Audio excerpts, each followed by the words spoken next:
મિત્રો, હમણાં થોડા સમય પહેલા એશિયાના સૌથી ખુશહાલ શહેરની એક યાદી બહાર પાડવામાં આવી હતી, જેમાં ભારતના મુંબઈ શહેરે નંબર 1 ના સ્થાન પર બાજી મારી લીધી હતી. પણ ભાઈ, આ તો વાત થઈ ખાલી એશિયા પૂરતી અને એકાદ શહેર પૂરતી. પરંતુ દર વર્ષે વિશ્વના એવા દેશની યાદી પણ બહાર પાડવામાં આવે છે જ્યાંના લોકો સતત મોજમાં રહેતા હોય છે, એકદમ રાજી રાજી રહેતા હોય છે, જેને વર્લ્ડ હેપીનેસ રિપોર્ટ કહેવામાં આવે છે. શું તમને ખબર છે આ રિપોર્ટ શું હોય છે? નથી ખબર? કઈ વાંધો નહીં, હું તમને માહિતી આપી દઉં.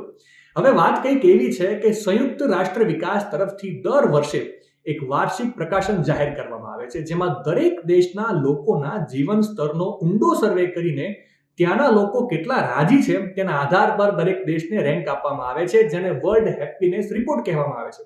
આ સર્વેમાં માથાદીઠ આવક, સરેરાશ આયુષ્ય, ભ્રષ્ટાચારની ધારણાઓ, સામાજિક સહાય વગેરે જેવી બાબતો નોંધવામાં આવે છે. અને હવે મિત્રો, મેઇન મુદ્દાની વાત. વર્લ્ડ હેપીનેસ રિપોર્ટ 2025 મુજબ ફિનલેન્ડ સતત 8મા વર્ષે વિશ્વનો સૌથી ખુશહાલ દેશ જાહેર થયો છે. હવે આ તો કોકની વાત થઈ, આમાં આપણું શું? તમને થતું હશે ને કે ભાઈ મેઇન વાત કરો ને, ભારત કયા નંબરે છે? તો મિત્રો, ભારત 2025ના રિપોર્ટ મુજબ 147 દેશોમાંથી 118મા ક્રમે છે. એક મિનિટ, આમાં દુઃખી થવા જેવી કોઈ બાબત છે જ નહીં, કેમ કે 2024માં આપણે 126મા નંબરે હતા. ત્યાંથી મોટો કૂદકો મારીને 118 સુધી પહોંચ્યા. ભાઈ, ખરેખર મોટી વાત કહેવાય. ટૂંકમાં રાજી રહેવાની બાબતમાં પણ આપણે પ્રગતિના પંથે છીએ. માહિતી સારી લાગી હોય તો રીલને વધારે શેર કરજો અને આવી જ અવનવી માહિતી માટે સંદેશ ડિજિટલ સાથે જોડાયેલા રહેજો.